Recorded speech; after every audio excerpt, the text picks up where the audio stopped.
queridas irmãs, queridos irmãos, com que alegria voltamos ao nosso estudo do livro Ação e Reação no nosso programa O Espírito da Letra. Eu tenho certeza que você já teve esta dúvida. Eu tenho certeza que você já se perguntou por que às vezes morrem tantas pessoas juntas?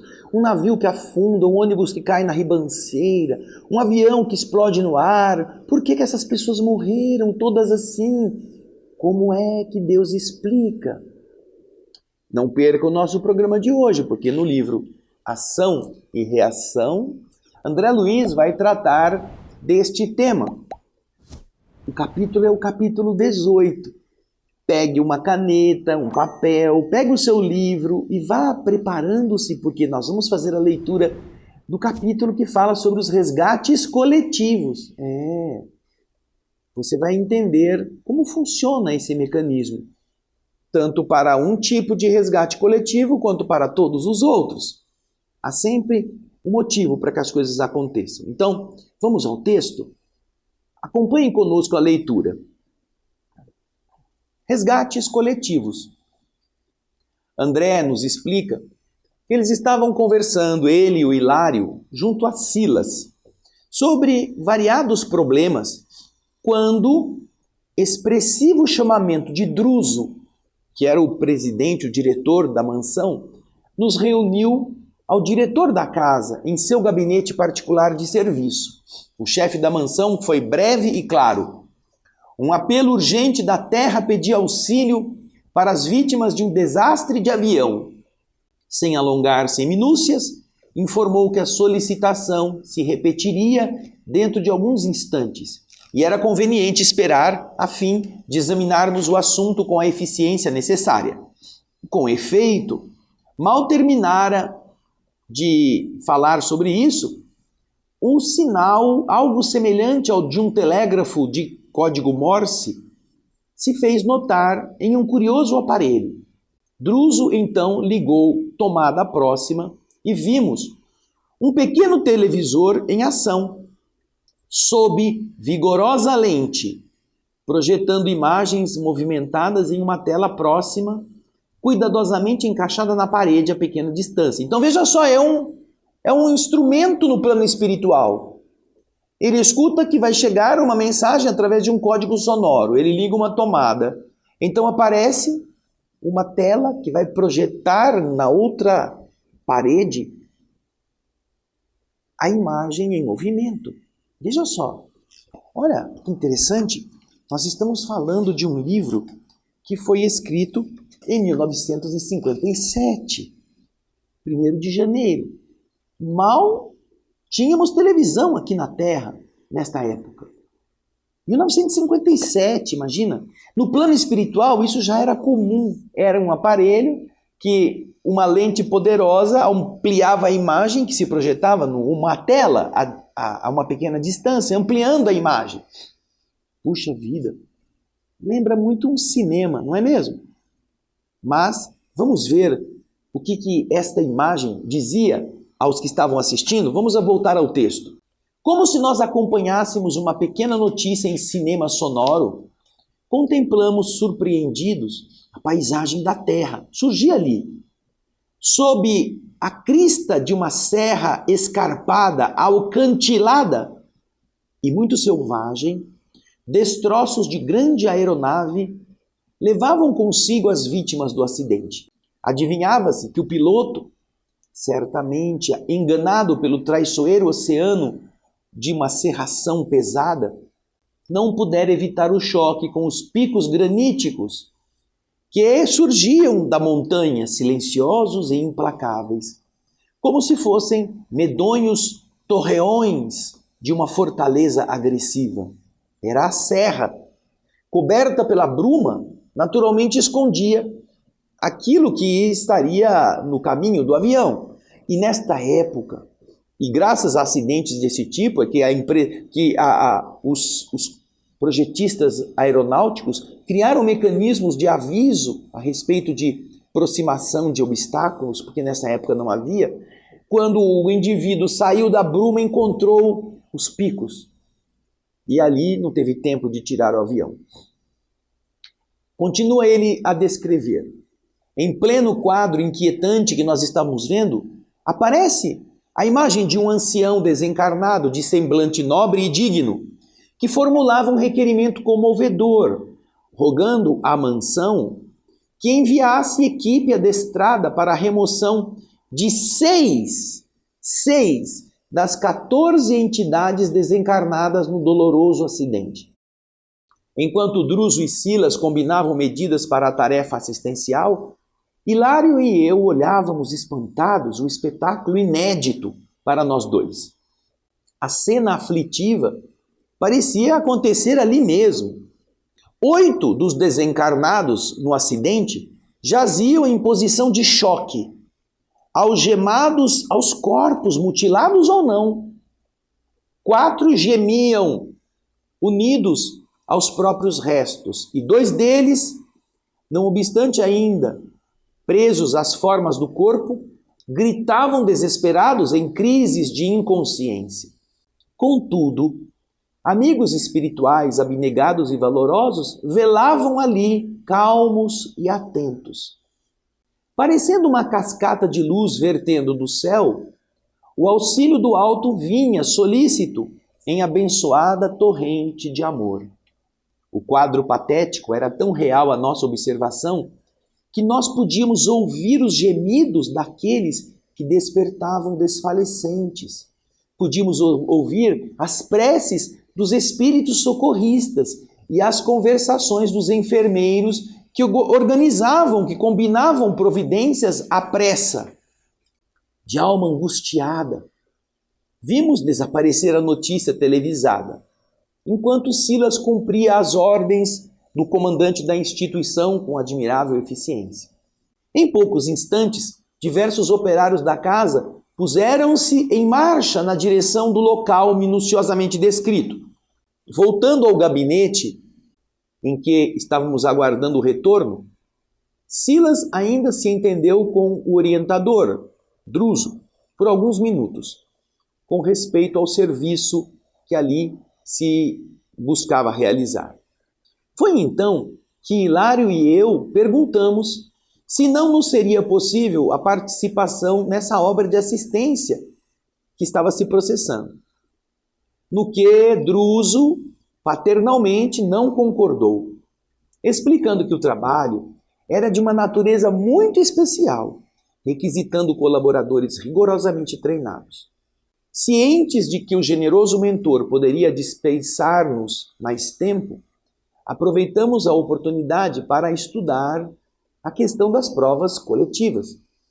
Hilário abriu o campo livre ao debate, perguntando respeitoso por que motivo era rogado o auxílio para removerem 6 dos desencarnados, quando as vítimas eram 14. Por que só 6? Druso, em tom sereno e firme, respondeu-lhe: bem, Hilário, o socorro no avião sinistrado é distribuído indistintamente. Todos serão atendidos. Porém, não podemos esquecer que se o desastre é o mesmo para todos, os que morreram, os que tombaram, a morte é diferente para cada um. Preste atenção nesta frase. Você que sempre perguntou sobre essas questões. O desastre é o mesmo para todos, mas a morte é diferente para cada um. Preste atenção nessa frase. Você que às vezes está acostumado a questionar Deus, ou quando fica sabendo dessa história, fica pensando como Hilário, por que só pegaram, deixaram os outros 8 lá, pegaram só 6? Porque de verdade, o acidente matou 14. Mas quem está mais preparado para enfrentar a circunstância da morte não eram os 14.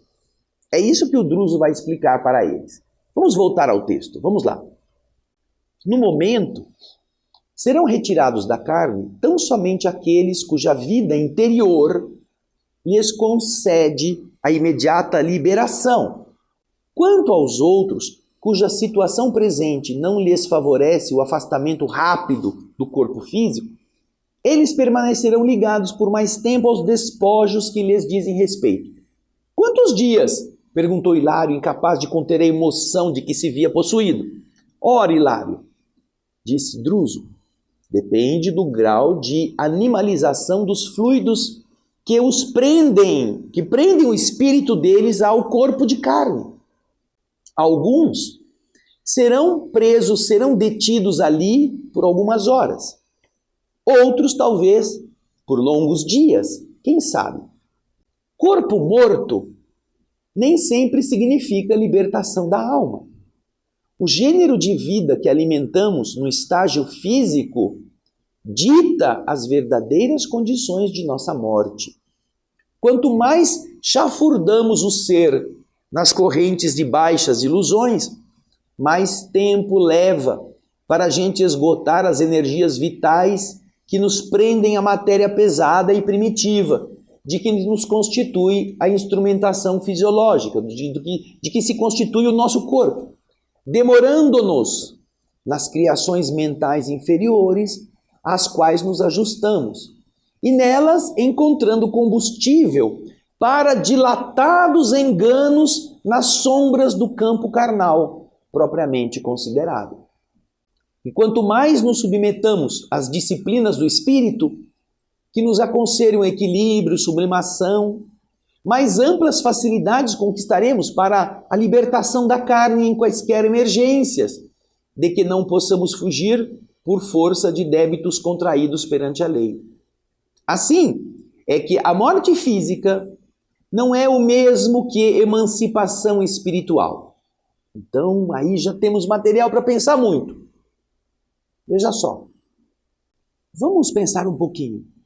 Quanto mais nos apegamos às coisas materiais, mais será difícil que o nosso espírito, no momento da morte, se desprenda.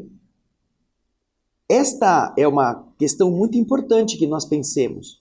O ato de morrer é igual para todo mundo, mas a condição do morto do outro lado é diferente.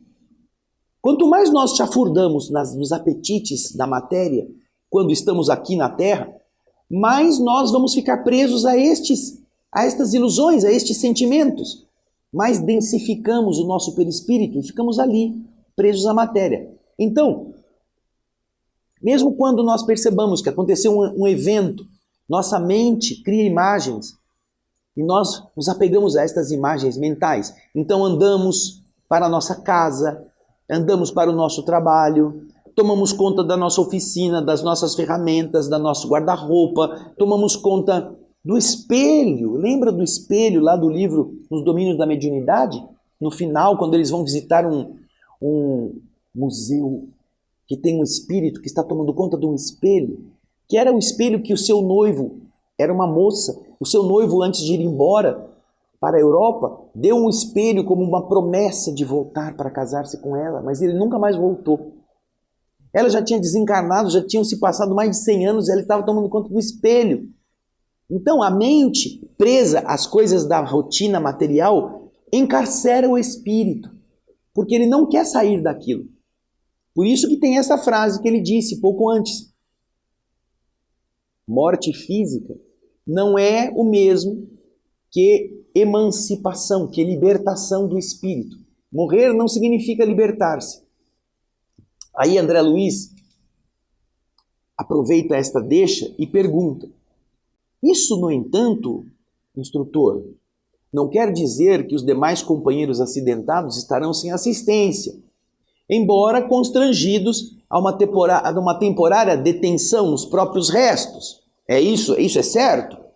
E o instrutor disse: claro, de modo algum, ninguém vive desamparado. O amor infinito de Deus abrange o universo. Os irmãos que se demoram envolvidos em mais baixo teor de experiência física compreenderão gradualmente o socorro que se mostram capazes de receber. Eles precisam se preparar para isso. Porém, Hilário, percebendo isso, ele interrompe e pergunta: todavia, senhor Druso, não serão atraídos estes que estão na terra, ainda presos aos despojos, e que não puderem ser retirados, eles não serão atraídos por outras criaturas desencarnadas, de inteligência perversa, já que não podem ser resguardados de imediato? E então o instrutor, estampando uma expressão facial específica, ponderou: sim, Hilário, na hipótese de serem surdos ao bem, é possível que eles se rendam às sugestões do mal, a fim de que, pelos tormentos do mal, se voltem para o bem. No assunto, entretanto, é preciso considerar que a tentação é sempre uma sombra a nos atormentar a vida, de dentro para fora. Não é de fora para dentro, a tentação vem de dentro para fora. A junção de nossas almas com os poderes infernais, com os poderes inferiores, se verifica em relação com o inferno que nós já trazemos dentro de nós. Nós somos estas criaturas que gostamos do erro. Por isso que nós procuramos o erro, por isso que nós andamos com pessoas más, por isso que nós vamos atrás de golpistas, por isso que nós vamos procurar gente que faz aquilo que a gente gosta. Você já notou, você que está me assistindo, que geralmente para fazer o mal os caras não fazem sozinhos. Para beber eles têm companhia, para roubar eles arrumam comparsa, para dar golpe em alguém eles criam um esquema. Mas geralmente para você rezar, você vai sozinho. Você convida um, ele não pode, você convida o outro, ele não quer. Você vai, vamos lá fazer uma oração. Ah, hoje eu não posso. Geralmente para elevar-se, você geralmente tem que fazer isso sozinho. Por isso que ele está dizendo, o inferno, ou aquilo que é negativo, já está em nós. Por isso que a sintonia com entidades, com poderes externos, é natural, por aquilo que nós carregamos em nós mesmos. Estas entidades que perderam a vida física e que vão ficar ainda presas ao corpo, porque elas estão enredadas nos apetites da matéria, não se elevaram ainda enquanto estavam no corpo físico vivo, elas carregam a inferioridade nelas. E se, obviamente, elas não elevarem a prece, não pedirem a Deus ajuda com sinceridade, elas aceitarão o convite de entidades como elas, para irem com elas, fazerem as coisas do mundo material que elas estão acostumadas. E elas vão sofrer as consequências disso, até que se cansem e por causa disso se voltem para o bem. Aí André Luiz nos explica, no texto, essa explicação, diz ele, não poderia ser mais clara. Talvez por isso, um pouco desconcertado pelo esclarecimento direto, Hilário, meu companheiro, que tanto quanto eu não desejava perder a oportunidade de uma conversação mais ampla, comentou humildemente, nobre instrutor, por certo não temos o direito de questionar qualquer determinação que proceda da sua autoridade. Ainda assim, estimaria conhecer mais profundamente as razões pelas quais nós não podemos ir lá trabalhar em colaboração nos serviços pertinentes ao socorro, nesses resgates coletivos. Não poderíamos, por acaso, cooperar com os obreiros desta casa nas expedições de auxílio às vítimas de acidentes diversos, de modo a pesquisar as causas que os determinaram? Indiscutivelmente, a mansão, com as responsabilidades de que se encontra investida, vai se desincumbir de trabalhos dessa espécie todos os dias. Tem trabalhos assim diariamente. E Druso corrigiu sem pestanejar. Quase todos os dias, Hilário. E olhando Hilário de maneira estranha, acrescentou, é importante observar, Hilário, que vocês coletam material didático para despertamento de nossos irmãos encarnados. Quase todos eles em fase importante de luta no acerto de contas com a justiça divina. Vocês estão indo nessas experiências para colher informações e contar isso para os encarnados. É isso que vocês fazem. Vocês então estão ajudando os encarnados a que eles possam pensar a respeito de certas questões. Agora ele continua dizendo no texto, analisando os resgates desta ordem, vocês fatalmente seriam forçados a uma autópsia, a um exame detalhado de situações e problemas suscetíveis de gerar imagens destrutivas no ânimo de muitos daqueles que vocês se propõem a auxiliar, contando as histórias. E isso não é bom. Não adianta você contar detalhes que poderiam levar as pessoas a um estado mental inferior.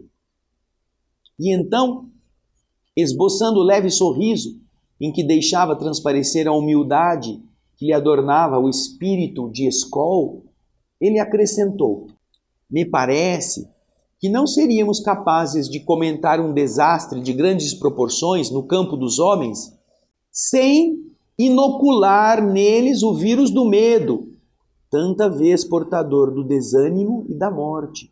Quando vocês forem contar essas histórias, ou fossem contar, caso estivessem lá presentes, vocês teriam que dizer coisas que iam gerar nos leitores um amedrontamento, um pavor. E, portanto, isso não seria bom. O vírus do medo, que porta o desânimo e até mesmo facilita a morte, estaria prejudicando os leitores. Aí André Luiz explica: a palavra do orientador serena e evangélica nos reajustava os impulsos menos edificantes. Inegavelmente, a terra jaz cheia de criaturas, tanto quanto nós, algemadas a escabrosos compromissos, carentes de uma ação contínua para o necessário reequilíbrio. Já tem muita desgraça na vida das pessoas.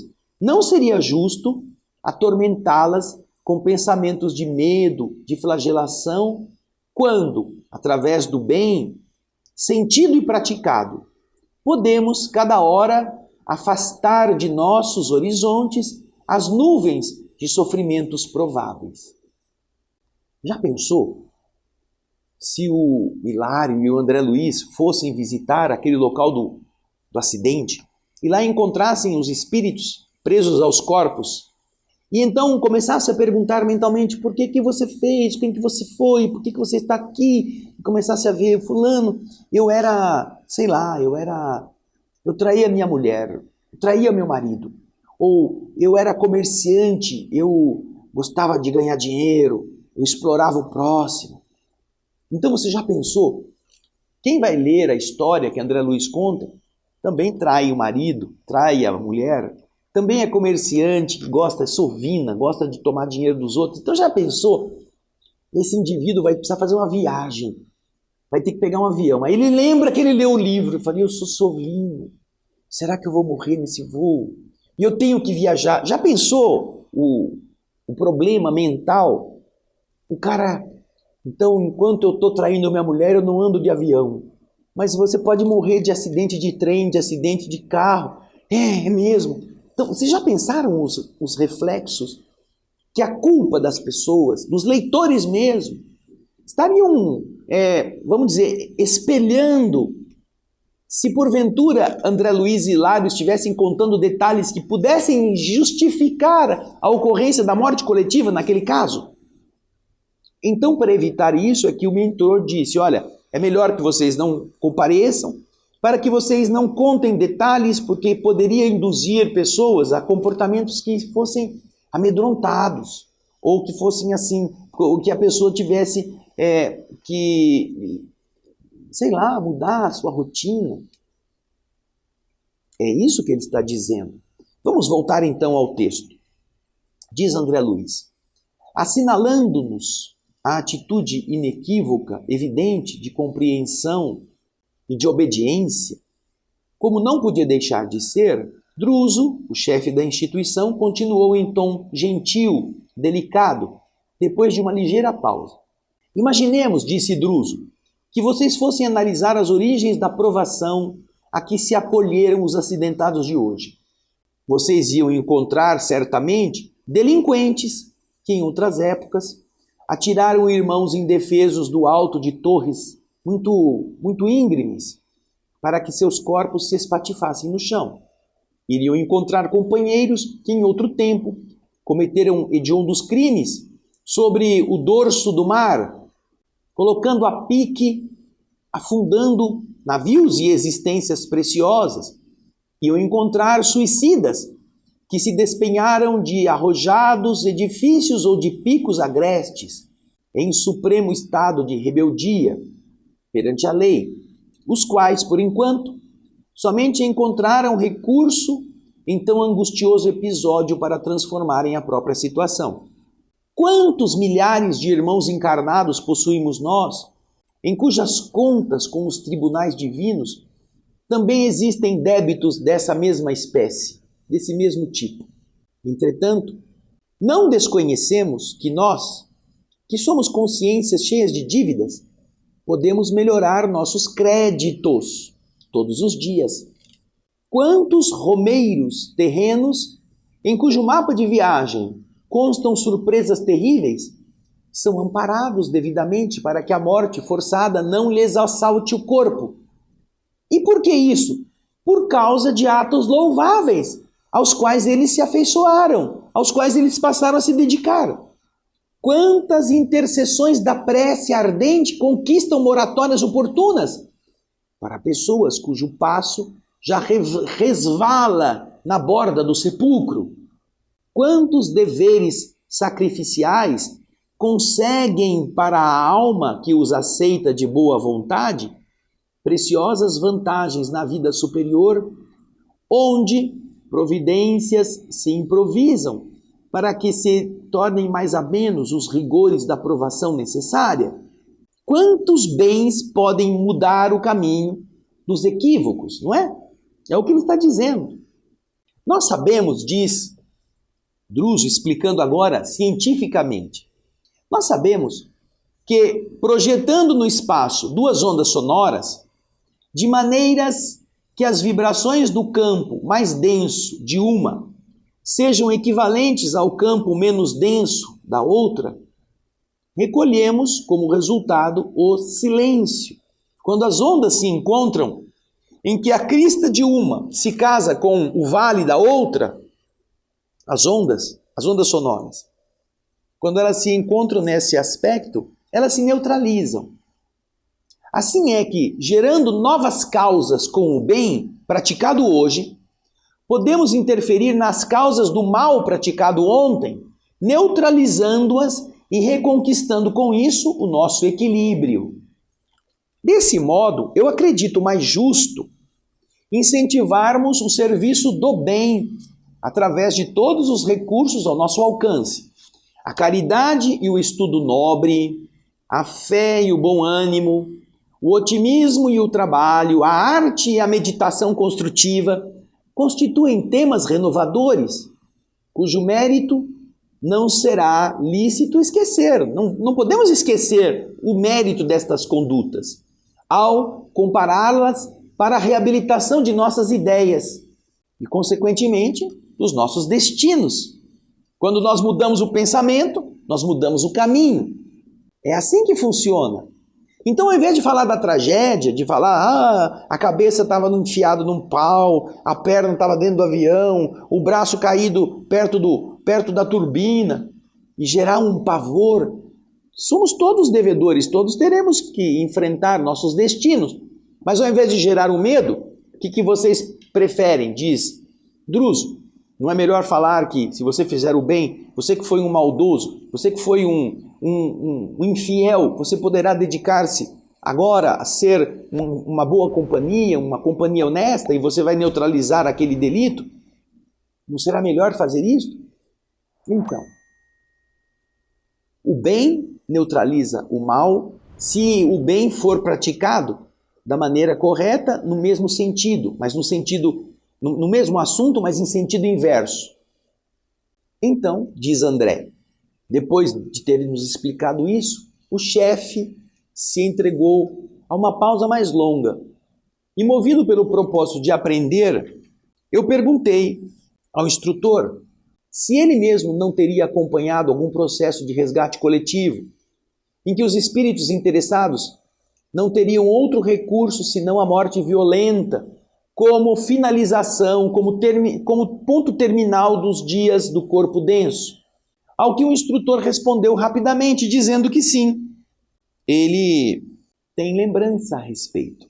Diz ele, eu guardo em minhas experiências alguns casos expressivos que seria justo relacionar, mas eu vou me referir simplesmente a um deles. Atento ao imediatismo de nossa obrigação, temos que ser rápidos. Depois de momentos assim breves em que ele apelava para a memória, ele comentou benevolente. Há 30 anos eu desfrutei um convívio de 2 benfeitores, a cuja abnegação muito devo neste pouso de luz. Ascânio e Lucas, assistentes respeitados na esfera superior, integravam-nos à equipe de mentores valorosos e amigos. Quando eu os conhecia em pessoa, já haviam gasto vários lustros, vários anos, no amparo aos irmãos transviados e sofredores. Cultos e enobrecidos, eram companheiros incansáveis em nossas melhores realizações. Acontece, porém, que depois de largos decênios de luta, nesses combates da fraternidade santificante, suspirando pelo ingresso nas esferas mais elevadas, para que se expandissem os seus ideais de santidade e de beleza, eles não demonstravam a necessária condição específica para este voo sonhado, para subirem mais acima. Totalmente concentrados no entusiasmo de ensinar o caminho do bem aos semelhantes, eles não pensavam em qualquer mergulho no seu próprio passado para estudar o que eles fizeram de errado.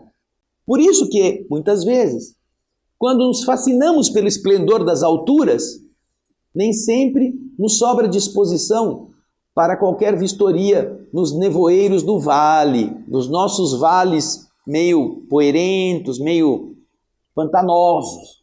Dessa forma, os dois passaram a desejar ardentemente a elevação, sentindo-se algo desencantados por não terem apoio das autoridades, que não reconheciam neles o mérito necessário. Este impasse então se dilatava, quando um deles solicitou o pronunciamento da direção geral, à qual todos nós nos achamos submissos. O requerimento encontrou o curso normal, até que em determinada fase, os dois foram chamados a um exame devido. A posição imprópria que lhes era caracterizada foi carinhosamente analisada por técnicos do plano superior, que eles reconduziram a memória a períodos mais recuados de tempo. Diversas fichas de observação foram extraídas do campo mnemônico, o campo da memória deles, tudo gravado na mente do espírito, como se fossem as radiografias dos atuais serviços médicos no mundo. E através destas cópias, importantes conclusões surgiram à tona. Em verdade, disse Druso, Ascânio e Lucas tinham créditos extensos, adquiridos em quase 5 séculos sucessivos de aprendizado digno, somando as 5 existências últimas realizadas no círculo da carne, e as estações de serviço no plano espiritual que eles também prestaram, nas vizinhanças da terra. No entanto, quando a gradativa investigação alcançou as atividades deles no século XV, algo surgiu que lhes impôs dolorosa meditação.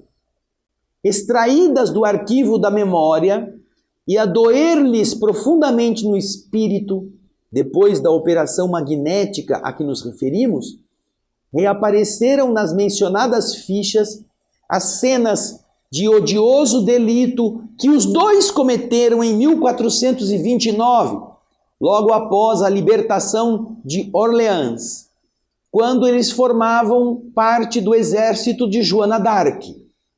Faminto de influência junto aos irmãos de armas, eles dois não hesitaram, não titubearam em assassinar 2 companheiros, jogando-os do alto de uma fortaleza no território de Gutinais, sobre o fosso imundo, abrigando-se nas honrarias que lhes valeram mais tarde torturantes remorsos além do sepulcro. Quando chegaram a esse ponto da inquietante investigação, pela respeitabilidade de que se revestiam, pelos méritos que possuíam, foram perguntados pelos poderes competentes se eles desejavam ou não prosseguir na sondagem singular do seu passado. Ao que os dois responderam negativamente. Não queriam voltar mais para trás, preferindo saldar a dívida, preferindo limpar antes de novas imersões nos depósitos da subconsciência.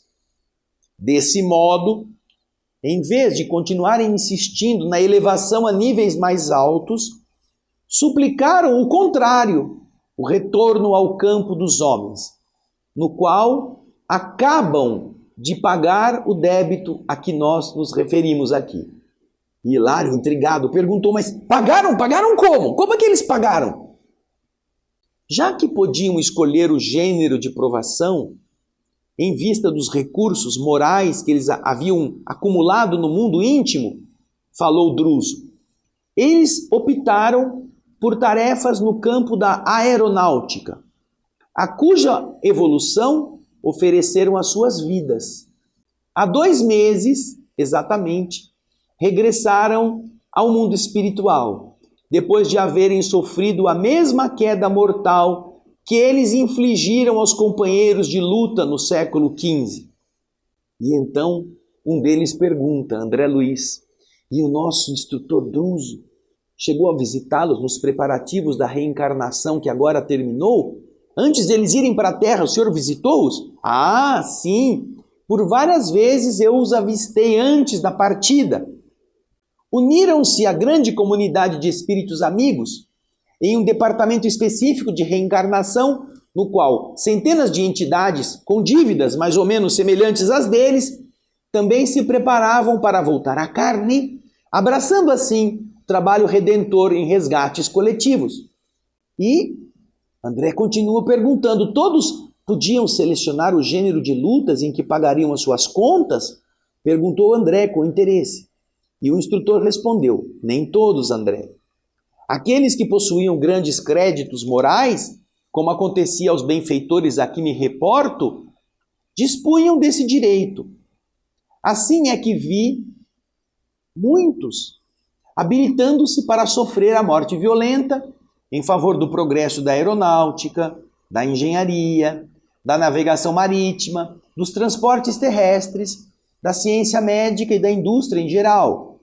Muitos eu vi que se candidataram a darem sua vida para o progresso destes caminhos da ciência. No entanto, que a maioria, por força das dívidas contraídas e de acordo com as determinações da própria consciência, a maioria não alcançava semelhante direito, semelhante prerrogativa, cabendo a eles aceitar, sem discutir, amargas provas na infância, na mocidade ou na velhice, através de acidentes diversos, desde a mutilação primária até a morte, de modo a redimir-se de faltas graves.